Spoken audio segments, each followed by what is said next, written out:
Welcome to the Strange and Scary Mysteries of the Month, where we bring you a compilation of the craziest news stories currently happening all around the world. In this episode, we have a deadly tourist attack that happened in Germany, a disturbing development from a 1987 murder in Texas, a morgue manager from Harvard who's selling body parts on the black market, a missing woman from Ohio, and then shocking development in the case of a girl who orchestrated her own mother's murder. They're the Strange and Scary Mysteries of the Month for July 2023. Number 5. German tour turns deadly. Americans Eva Liu and Kelsey Chang decided that the best way to reward themselves after graduating from the University of Illinois was to embark on a sightseeing trip through Europe. Liu finished with a Bachelor of Science in Computer Science, while Chang got her BS in Computer Engineering. Their first stop on their trip was Germany. 21-year-old Liu from Naperville, Illinois, and 22-year-old Chang were good friends. They were excited to venture across the pond for the first time without family. Being students, they had been staying at a budget hotel near the center of Munich. The venue couldn't have been better because just 50 miles away from their accommodation was the Neuschwanstein Castle. This castle is thought to be one of the many must-see places when visiting Germany. It's a famous medieval fortification located in Bavaria and is thought to be the inspiration for the castle in Disney's Cinderella. Another American tourist who was staying at their hotel was going out to the castle on the same day. They all ended up riding out there together. They weren't acquainted with 30-year-old Troy Bowling from Michigan. Just as it is when you're out sightseeing, sometimes you end up on the same public or private mode of transportation, which is what happened here. Once at the castle, they all began hiking around and trying to find cool vantage points for photos. That's when the man told them to follow him down a trail in order to get a solid angle. At that time, without warning, he then attacked Eva. And trying to assault her, her friend ran to help.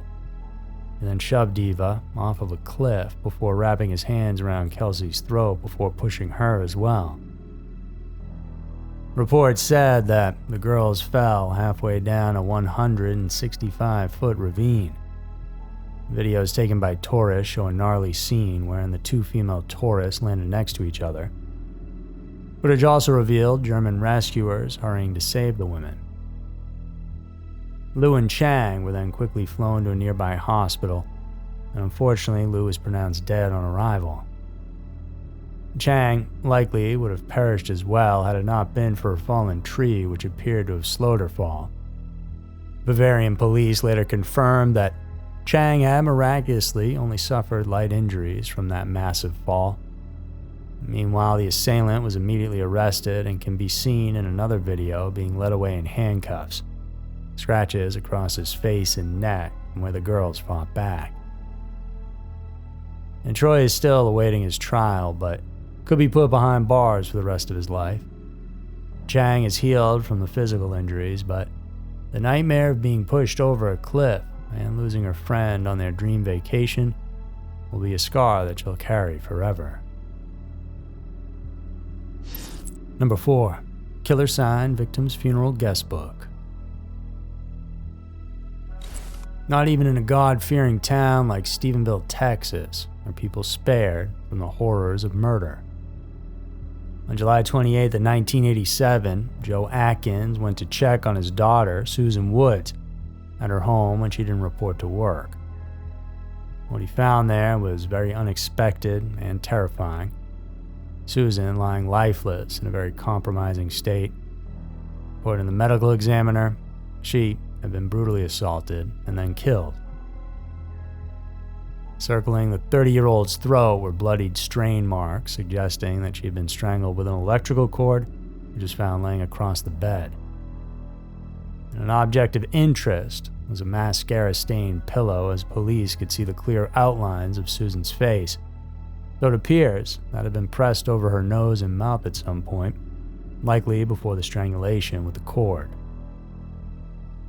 A further sweep of the crime scene enabled investigators to recover 2 sets of fingerprints and palm prints. However, considering the year of which the investigation took place, the prints were of limited use. DNA analysis was still in development, and worse, national fingerprint databases were not even yet available for access in Texas. In a weird way, police had enough pieces of evidence to propel the investigation forward, but still they had their hands tied without access. As such, Susan's murder case would then go unsolved for nearly 2 decades. Meanwhile, investigators had a suspicion that the culprit could be none other than the victim's own husband, Michael. Mr. Woods, a long-haired biker, had never really gotten along well with the other community members of Stephenville. Mrs. Woods, on the other hand, was a well-loved local, and their polar opposite personalities and lifestyle would go on to become the crux of their disagreements and eventual split. Michael subsequently left Stephenville while their divorce was ongoing. When news of Susan's tragic death broke out, the people, even the authorities, had all their suspicions vented towards the wayward ex-husband.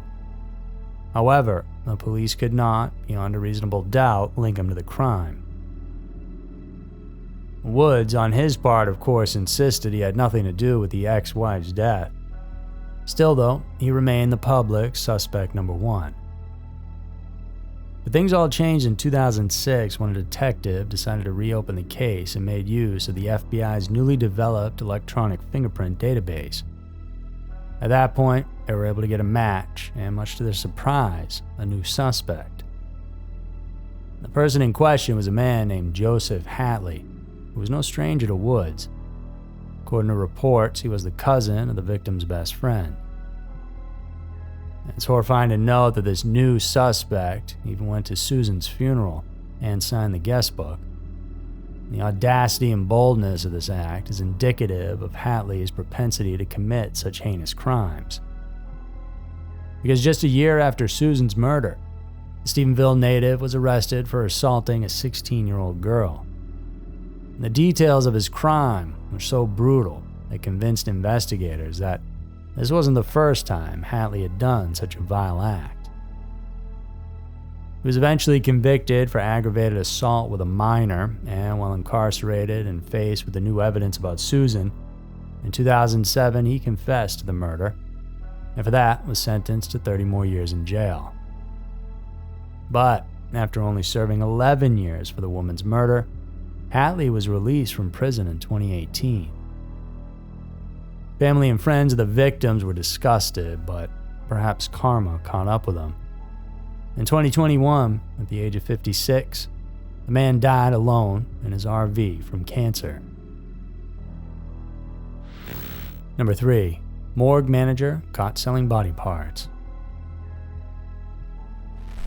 Even in death, there remains a profound sanctity over a person's physical body, which is why it's a crime to violate the remains of a dead person, and it's certainly beyond creepy to take them apart and sell them. It's unclear exactly when this all started, but according to reports, there was a despicable operation happening at the most prestigious school in America between 2018 through early 2023, and the head of this evil enterprise was a man named Cedric Lodge. Lodge served as the manager of the Anatomical Gifts program at Harvard Med School, which is an organization that oversees the receipt and utilization of donated bodies used for medical research. As it is often the case, Harvard Med students would use these bodies to study and practice medical procedures. When they are finished using the cadaver, these will then be cremated and the remains returned to their respective families. If unclaimed, they will be buried in the university's medical cemetery. Allegedly, Lodge took advantage of his position as a custodian in order to make ridiculous amounts of money from what is considered to be sacred. Together with his wife, they would covertly steal the body parts in the dead of night. It included heads, brains, bones, and even skin. They would bring them back to his home in New Hampshire. The couple would then advertise their goods to potential buyers online. If a deal got made, they would then send the items right through the mail. Their deliveries reached all throughout the Northeast, as well as other parts of the country on occasion. The prices of their illegal merchandise varied between $500 to $1,000. One of their loyal customers was the owner of a novelty shop located in Salem, Massachusetts. It specializes in selling creepy creations such as gothic dolls, blood-soaked apparels, and leathers made from human skin. It's not clear if the cadaver parts this person bought from the lodges were used in her products. However, investigators said they found human remains stored at the shop. Another repeat customer of the duo was a man who had already conducted around 40 transactions with the sellers. Located in Kentucky, most of his orders were skulls and brains, and the FBI recently raided his home. It wasn't exactly specified how their arrest came to be, but according to the head of the Faculty of Medicine at Harvard, Lodge's employment was already terminated in May of 2023 following the discovery of his crime. And the lodges, together with some of their customers, were arrested and made to stand trial. However, it was only the couple who were directly indicted with the peddling of the stolen human cadavers. And now, if convicted, each of the accused could face up to 15 years in prison for the crime that the United States Attorney described as something that defies understanding. Number 2. Missing Ohio woman. In the vast wilderness of northern Nevada, a chilling discovery was made in 1978. Deep in a remote area, a garment bag was found, revealing the heavily decayed remains of what was thought to be a woman. This cold case would remain unsolved for over 4 decades, leaving the victim nameless just until recently. This mysterious case revolves around a woman named Florence Charleston, who in her late 60s decided to move from her home in Cleveland, Ohio, out to Portland, Oregon.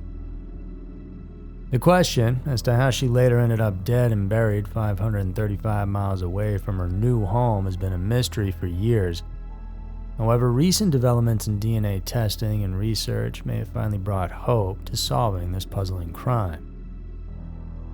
To better understand the case, it all began in the early 1970s when she said goodbye to her family to move together with a new boyfriend to the great Pacific Northwest. Time passed, and eventually her family stopped hearing from her. And then in October of 1978, those human remains were found in the small town of Imlay, Nevada, stuffed inside a garment bag and buried in a shallow grave. An autopsy revealed that the decomposed body likely belonged to a middle-aged woman, but the cause of death was unknown at the time. With no leads to follow, the investigation went cold, leaving the victim's identity unknown for years. Nonetheless, the effort to identify the body was there. Police reportedly used various investigative techniques available at the time. They did digital facial reconstruction and a dental records examination, but nothing ever came of it. But then, in a stunning turn of events, in March of 2023, the Nevada State Police joined forces with Othram Incorporated, a renowned forensic genealogy lab. Using the available evidence, the company meticulously analyzed and developed a comprehensive DNA profile for the unidentified victim. All their efforts paid off with a breakthrough that led detectives to 2 of Charleston's nieces, who are currently living in Ohio. One of these relatives, Diane Liggett, was the first to be informed. Knowing it had been more than 40 years since they had even heard from their aunt, the news wasn't a shock that she was gone, but shocking that she had been killed and dumped in Nevada. So now, with renewed insights and interest, the investigation into Florence Charleston's death continues. Her family now seeks justice and closure into this decades-long mystery. With the power of modern science, the thing they had long hoped for, to uncover the truth behind their aunt's tragic fate, is now within reach. Number 1. Suitcase killer finally convicted. In the blissful and paradise-like setting of a luxury resort in Bali, an unthinkable crime took place. Heather Mack, the woman now known as the Suitcase Killer, killed her own mother. The year was 2014.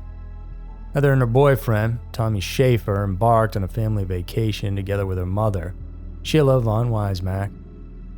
Mrs. Mack, the widow of acclaimed composer James L. Mack, thought that going on a vacation to this beautiful exotic island would help mend her already strained relationship with Heather. At their hotel, the St. Regis Resort, the 18-year-old then revealed to her mom that she was pregnant with Schaefer's child and wanted to keep it. The 62-year-old mother understandably got upset at the thought of her child ruining her future. She then lashed out on the teenager. The young father-to-be supposedly rushed to defend his baby mama, and that's when things turned ugly. Schaefer reportedly grabbed a metal fruit bowl and used it to bludgeon the older woman to death. As stated in the affidavit, Heather used a towel to cover her mom's mouth to silence her. In their desperate attempt to conceal their heinous act, the couple made the decision to stuff the victim's lifeless body into a suitcase and leave it behind in a taxi before fleeing the scene of the crime. Hours later, a blood-stained trail leaking from his trunk caught the attention of the driver, who immediately alerted the authorities. Both Heather and Tommy were eventually arrested and made to stand trial in an Indonesian court in 2015. Schaefer confessed right away to the murder, saying he got angry at the woman who threatened to hurt his unborn baby. During sentencing, he received an 18-year prison term, which he would serve in Indonesia. Meanwhile, despite her pregnancy, Heather was given a 10-year prison sentence for her direct involvement in the murder. She gave birth to her daughter, Stella, while incarcerated. The child lived with her until the age of 2 before it was entrusted to the care of somebody else. Fast forward now to 2021. After serving 7 years in an Indonesian prison, Ms. Mack was granted early release because of good behavior. She immediately flew back to the U.S., where she was arrested by the FBI upon her arrival at Chicago's O'Hare Airport. She and Tommy faced federal charges in the U.S. federal court. The indictment accused them of conspiring to kill the widow. After a grueling trial recently, Mack reportedly pleaded guilty on federal conspiracy charges, and she now awaits sentencing. So there were the strange and scary mysteries of the month for July 2023. And thank you so much for tuning in. And if you enjoyed this, please consider supporting us on Patreon.